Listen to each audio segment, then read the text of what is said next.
මම මගේ වාසි රහස් channel එකට ඔයාව ආදරයෙන් පිළිගන්නවා.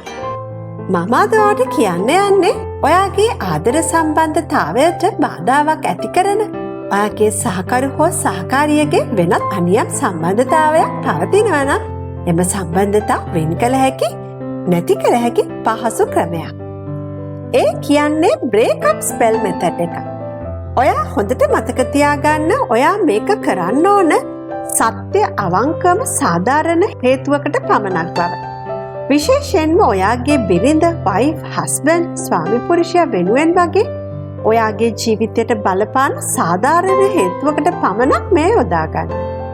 ඇත්තටම මම මේ ක්‍රමවේදය ගෙන එන්නේ බොහෝ දෙනෙක් ඉල්ලීමක් නිසා.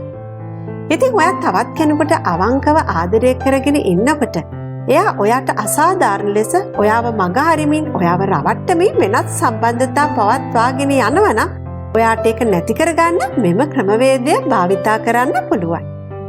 හොඳයි. අපි බලමු මෙය කරන ක්‍රමය. ඔයාට මේ සඳහා කැමති පාට පෑනක්, කඩදාස කෑල්ලක්, ඒ වගේම විනාකිරි ස්වල්පයක්, ලෙමන් ගෙඩියක්. ඔයාට ලෙමන් ගෙඩියක් හොයාගන්න අපහසු නම් දෙහි ගෙඩියක් වුණත් කමක් නැහැ. හැබැයි ඔයාට ලෙමන් ගෙඩියක් යොදා ගන්නව නම් වඩාත් හොඳයි. ඒ වගේම ඇල්පෙනිති හෝ පේපර් පින්ස් කීපයක් සහ ගම් මිරිස්කුඩු ස්වල්පයක්.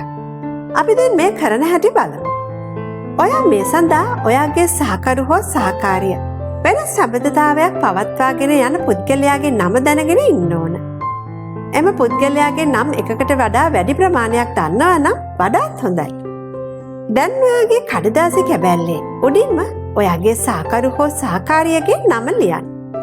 නම් දෙකක්වත් ලියනවා නම් වඩාත් හොඳයි.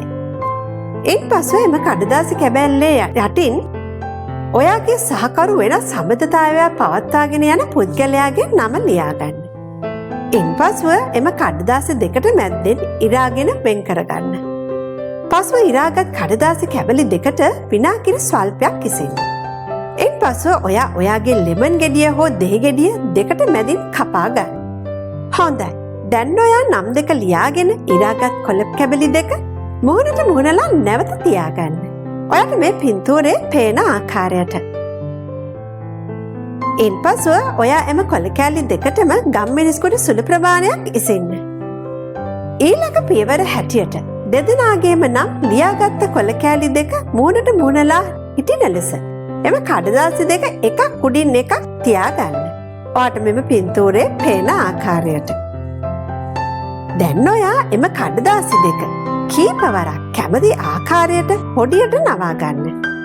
ඒ කියන්නේ ඔයාට දෙහි ගෙඩිය හෝ ලෙමන් ගෙඩිය මැද්දෙන් තියාගන්න පුළුවන් ආකාරයට පොඩියට නවා ගන්න. දැන් ඔයා පොඩියට නවාගත්ත කඩදාසි කැබලි දෙක ලෙමන් ගෙඩිය හෝ දෙහි ගෙඩිය මැද්දෙන් තියාගන්න. දැන් ඔයාගේ ලෙමන් ගෙඩිය හෝ දෙහි ගෙඩියේ පළු දෙක ඔයාගේ නවාගත් කඩදාසිය මැදිවන ලෙස පළු දෙක හොඳින් වහගන්න. ඉන්පසු ඇල්පෙනිති හෝ පේපර් පින්ස් ටිකක් අරගෙන ලෙමන් ගෙඩියේ හෝ දෙහි ගෙඩියේ පළු දෙක පින්ස් වලින් හොඳට සම්බන්ධ කරගන්න. පළු දෙක ගැලවෙන්නේ නැති වෙන්න. වටේටම පින්ස් වලින් හොඳට සවි කරගන්න. ලෙමන් ගෙඩියේ මැද්දේ තියෙන කඩදාසි කෑල්ලේ පින්ස් ඇනුනට කමක් නැහැ. ඉන්පසු එම දෙහි ගෙඩිය හෝ ලෙමන් ගෙඩිය ඔයා ශීතකරණයේ ෆ්‍රිජ් එකේ ඩීප් ෆ්‍රීසර් එකේ දාලා තියන්නම ඕන. අනියම් සම්බන්ධතාවය පවත්වාගෙන යන ඔවුන් දෙදෙනාගේ සම්බන්ධය වෙන් වෙලා යනකම්ම. ඔයාට දැන් පැහැදිලි නේද? දැන් අපි ස්පෙල් එකේ මූලිකම දේවල් කරලා ඉවරයි. දැන් ඔයා මේ වීඩියෝ එකේ ඔයාට ඇසෙන මියුසික් එක අහගෙනම ඔයාට අවශ්‍ය අරමුණු මනසින් කියන්න, හිතන්න, මැනිෆෙස්ට් කරන්න. අනියම් සම්බන්ධතාවයක් පවත්වාගෙන යන දෙදෙනාට ආදරෙන් ඉන්න ලැබෙන්නේ නැති වෙන්න කියලා හිතන්න. දෙදෙනා අතර ගැටලු ප්‍රශ්න ඇති වෙන්න කියලා හොඳින් හිතන්න. මේ ආකාරයට ඒ දෙදෙනා වෙන්වන තරමටම ඔයාගේ හිතේ තියෙන දේවල් කියන්න. මේ මියුසික් එක අවසන් වෙන විනාඩි 5 තුළ ඒ ආකාරයටම හිතන්න. නමුත් ඔයාට කැමති නම් මේක දින 7න් 7ට කරන්නත් පුළුවන්. ඔයා එහෙම කරනවා නම් ඔයා කලින් කළ අවස්ථාවේ දෙහි ගෙඩිය වෙන් කරන්නේ නැතුව ශීතකරණයෙන් අරගෙන කොයි හරි තැනක වලලා දාන්න පුළුවන්.